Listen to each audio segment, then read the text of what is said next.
Hello, everyone. How are you doing? And welcome to another episode of the Dr. Will Show, where I interview educators and entrepreneurs on leveling up. Each episode, I bring in someone who's dope, and we have a conversation on what it means to live your best life. Today, my guest with me is Kheiston Tilford. She is an educator, entrepreneur, doing it real big. You should see her graphics on Instagram. I mean, she's really doing it. And as you know, we're talking on this show about how educators can monetize their talents, get to the next level, and bring in some extra coin. And what I love about Kheiston is she represents what we have been doing and what a lot of educators are doing is having that side hustle while still being in the classroom. But hers is a little different now because while some of us are out there talking about ed tech, or we're talking about curriculum, or we're talking about, lesson plans or things we're doing in our classroom, Kheiston has a different hustle, y'all, which is not related to her day job. So for those who will be watching on YouTube, listening on SoundCloud or iTunes, Kheiston, will you please introduce yourself? My name is Kheiston Tilford. I'm 25 years old. I am from Louisville, Kentucky, and like you said, I'm an educator and I'm an entrepreneur. I'm also a mentor. I'm also a speaker as well. So if you need me to come speak at your events, I do that too. I recently transitioned out of the classroom and into full-time entrepreneurship in late June 26th to be exact, if I'm not mistaken. I have to double check that.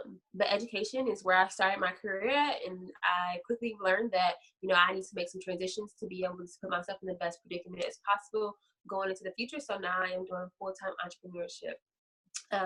With my business, I do consulting and services. I provide business owners with all the resources they need to basically start their business and be successful from start to finish. Mm-hmm. So we all know how underpaid and overworked teachers are. Mm-hmm. And a lot of us, to make ends meet, we get that job at JCPenney, Target. What was your why for becoming an entrepreneur? Well, I've always been a creative. Even when I think back to when I was little, I like to draw. And so now I make graphics. I do graphic design and website design, with my consulting and services. So I've always had that creative side. When I was in college, I was doing free products for people, working on websites for people, and different things of that nature. And after I graduated and I started working in teaching, I had an event when I was running for Miss North Carolina. And one of the speakers at my event said, you need to monetize your gifts. God has given us gifts to be able to use our gifts to help others and help us within our ministry. But we need to make sure that we're out here monetizing those gifts too, make sure that we're able to provide for ourselves. So basically, that's my why. My why is also to have freedom. As an educator, I was going to work at 6 a.m. some days and not leaving at 6 p.m. Me becoming an entrepreneur just freed up some time for me to be able to really just focus on my family, to come back home, and to be able to spend time with my loved ones and not have to be so stressed about education. But although I'm not in education, anymore in that sphere, teaching in the classroom, I do have a nonprofit organization that I'm gearing up, and where we'll be able to go into schools and mentor young girls. And so I just decided that I would still use my education degree, still use my master's degree, but use it in a different part of education. So for those of us who get in that side hustle, or we decide, okay, it's time to go full time into doing this, the easy part is the actual work of it, so to speak. So if I'm doing something on ed tech, if I've been doing that as my job, that's the easy part. The speaking, the session, the training, that's easy. But but the hard part, what educators have the most trouble with, is that business side, that money side. How do you set up, invoice and your billing? How do your accounting, your booking, paying taxes, all of those things? Once you decided to become an entrepreneur, what was your process in learning the business side of entrepreneurship? So I come from an entrepreneurial family. So everybody in my family is pretty much an entrepreneur. My mom, she was an entrepreneur. She did nails. She had her, own salon in her basement. My aunt, she does hair, and so we just have different entrepreneurs in my family. So I was able to catch on like that. Okay, I need to make sure that I have my payments in place. I need to make sure that I have my EIN number. I need to make sure that I have my business name. I need to make sure that, if I'm going to be a sole proprietor, what does that look like in terms of taxes? Am I filing taxes quarterly? Am I filing taxes yearly? What does that look like? And just make sure that you are handling just the basics. Like, look at how you pay for stuff when you go to the store. Like, what does that process look like? So, you're going to need an invoice. If you're doing services, you're going to need something where you can send invoices. If you are providing services, providing products, you need to have a website so where people go on and purchase your products, your physical products. So basically just looking at other entrepreneurs and looking at other businesses and seeing how they handle things to be able to, I guess not copy, but to be able to provide you with that inspiration as to what you need to do in your own business. Now, some people heard you throw out EIN. Mm-hmm. Now, I know what it is. Right. But could you explain to them what that is and what the purpose of having one? So basically, that's your tax ID number for your business, so that you're able to get to be able to register your business, so that you're able to get products and services at a discounted rate. If you go and you sign up for different wholesale business products, you're going to need your EIN number. You're going to need your EIN number to open up a business bank account. You're going to need your EIN number to basically apply for business credit and so many other things within your business. Awesome. Thank you. So in working with your clients, what are some of the emotional barriers that are holding people back from becoming successful entrepreneurs? I think one of the biggest is investments. Well, not being willing to invest what they want out of entrepreneurship and business. A lot of people think that entrepreneurship is just so easy and you just do this one thing and that's it. But like if it's only you, all things are on you. So that goes to your emails, your accounts, everything is on you starting out. So it's like people are not willing to invest. They see people on Instagram, they see this look, they see, oh, I'm a boss babe and all this stuff, and all these people buying these flashy cars and all this stuff, but that's not real. And so I think that's one of the barriers. And then also comparison. People are always looking at what other people are doing. Like, no, focus on yourself, focus on your lane, find your own why, find your own business, and go from there. I think a lot of people get caught, and I posted this on my social media page yesterday. Comparison is a thief of joy. And when you're comparing yourself to other people, it's like you're taking away the joy of actually building a successful business. And you're so busy worried about somebody else, people who are not even worried about you. So I want to throw this out there to you. When you have that initial phone call or someone signs up for one of your packages to work with you, what is your process like in coming up with a brand identity for them? So it depends on what package they want to go with. I have branding packages. So when it comes to coming up with that, I want to speak to that person first. What is your ideal look? You need to find out what your target market is. Who are you trying to reach? When are you trying to reach them? What social media are you going to focus on trying to reach them? We also need to know what products are you selling, what that looks like in that actual field. Are you trying to open a restaurant? What kind of logo do you need to have? What kind of color scheme do you need to have? You need to be bright colors. They need to be more mellow tone colors. So it depends on like what they're doing, why they're doing, and that's why it's important for you to know exactly what you're doing before you even get into starting the actual business, and to know your why. Because you're not gonna be able to tell a designer, hey, I need a logo that looks like this. But if you're talking to the right designer, they're gonna be able to help you throughout the process to figure out what the correct look is, or the correct brand identity will be for your brand. And yours is nice. Thank you. Very glossy, very professional. I said, woo. I said, okay, this doesn't look like Canva. And this is okay. So Thank you. You're welcome. What would you say is the one thing that every entrepreneur should be able to do well? What one thing? I'll say communicate. You have to know how to communicate. If you don't know how to communicate, it's like, why are you in business? Because you're in business to help people. That's what I tell people all the time. Like, I'm not in business for money.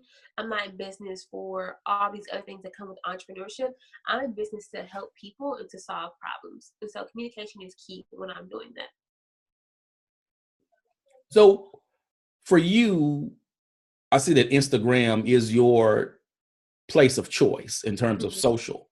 Mm-hmm. Why Instagram? And okay, go ahead. Go ahead. You're fine. Well, I was like, why Instagram? And how do you use Instagram as a lead generating content platform? So I choose Instagram because there are more people on Instagram than there are who are able to see my content than Facebook.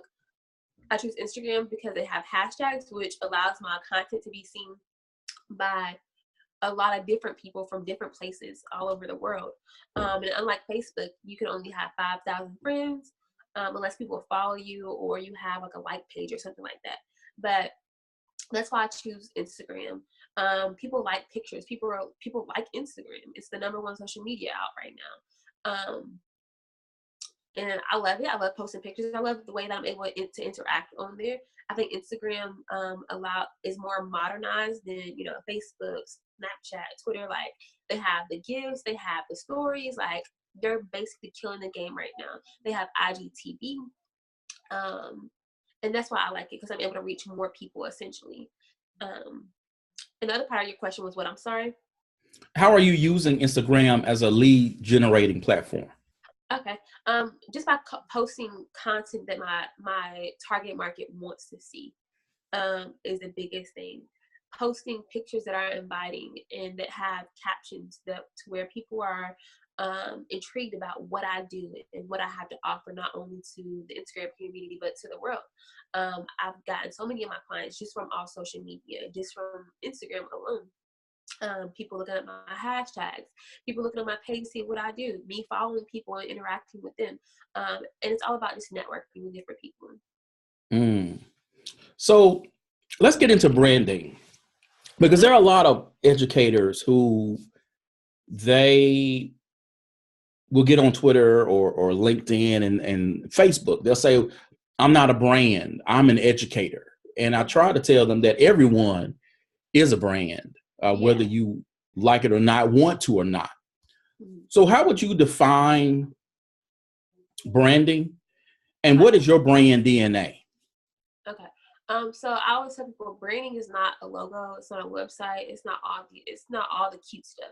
Branding is who you are, essentially. When people buy you, they buy a brand, they buy you. So when people work with me, they're basically buying me as a whole, buying Kheiston Tilford Consulting and Services, buying what I have to offer to the world and what I have to offer to the community. And brand identity has a lot to do with who you are as a person and who you are as an individual. And so it's not just those cute colors. Your color scheme is just what draws people in. Your logo is what draws people in. Your website is what draws people in. That's the visual aspect of a brand. But then, like, when you look at Nike, you know that Nike symbolizes the check mark. Or when you think about Chick-fil-A, you think about my pleasure. So it's those simple things that make up the brand of a business or a person that you are able to see every day.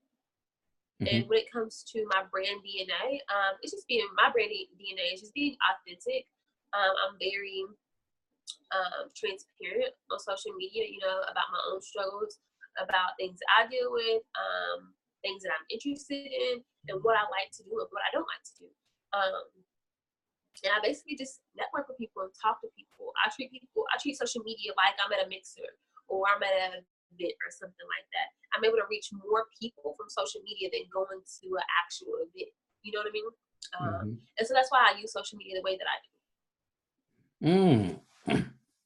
So of all the things that you could have been doing, again, coming from the background of being an educator, and a lot of us, again, who work in education, whether it's higher ed or K through 12, when we start businesses, there are normally education related to what we're actually doing in the classroom, our personal work, and you have gone in an opposite direction.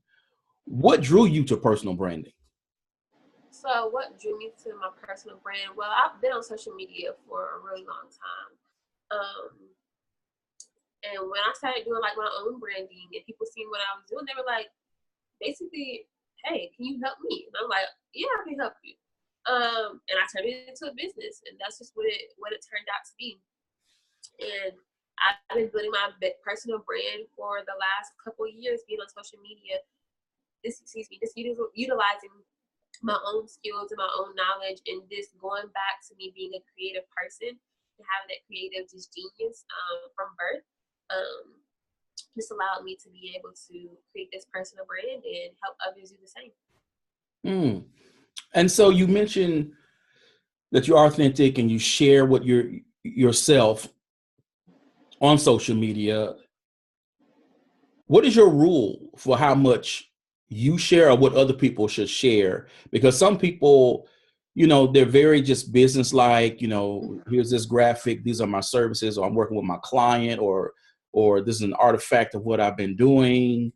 And some people get all out there with what they share, not only in photos, but with, I broke up with my man last night, or, my child was sick, went to the hospital. So they really share. What is your rule for how much of yourself that you are share online, and what do you recommend for other entrepreneurs in terms of how much they should and should not share? So I'm a very private person. I don't share my relationship with social media. I don't share, my family situation with social media. I feel like social media, you're able to reach so many people. I feel like I shouldn't be sharing like that. I don't share, like, if I'm at a certain location at a certain time, I may share it every once in a while, but like sharing my every move on social media, I don't. Because I've heard stories of people just popping up, or people being crazy from social media. So I think like just I wouldn't share anything that could potentially hurt anybody or hurt myself. And then I don't think everyone should be in your business. Your personal business is your personal business, and I think it should be kept that way. So I share, I may share like when my grandmother was fighting cancer, I shared that on social media. Like this typical, like I post like my friends and stuff on my social media, but never nothing too deep or too personal. I think like keeping those things that are near and dear to your heart private is important, especially in the generation that we are currently in. And earlier you mentioned about people or your clients investing in themselves. How are you investing in yourself and in your business? So in this season, I am investing in myself. Like I said, I'm full-time in entrepreneurship this season. So just making those sacrifices to make sure that I'm putting myself in the best predicament moving forward, to make sure that my business is successful. Going to conferences, going to events, making sure that I'm strategizing with people who are in a similar arena that I am in. Making sure that I'm creating friendships with people who are like-minded. Getting on YouTube and listening to motivational videos, or just taking classes on my craft. Just doing a lot of different things to make sure that my head is in the right space. Also, prayer is my number one. Studying the Word of God, studying the Bible are two of the biggest things that allow me to keep my head on straight and allow me to remain focused and level-headed. But yeah, that's really how I'm just developing myself in this season. You've said this more than once, season. What does that mean? Like, what is the mindset behind season, and how are you using that to sort of guide your path? So I think there's different, as you go throughout life, there's different seasons in your life. So last season I was still in the classroom being an educator. In this new season, I'm a full-time entrepreneur. I'm traveling. I'm learning more about business. I'm stepping out on faith more. So where I was last season and where I am this season are just in two totally different spheres. And so I think I made like a complete, like, just different shift, going from being in the classroom to now just being in full-time entrepreneurship. So before we go, what is your advice for those entrepreneurs so they don't get caught slipping on the business side of things? And how can entrepreneurs actually work with you? Okay. So a tip to where you don't get caught slipping on the business side is remain consistent. If you start something, remain consistent with it and just keep going. I see a lot of people who are in business, who have gone into business the same time I went into business, who are starting businesses every day, who are starting these movements every day. But you look down the line a month later and you're like, what are you doing? What happened? So remain consistent, be yourself. People are going to like you for you, and if they don't, oh well. And also just make sure that you have your stuff in place. You know, like, you're always looking professional. You know, hire designers to do what you need done. Don't try to DIY every single little thing.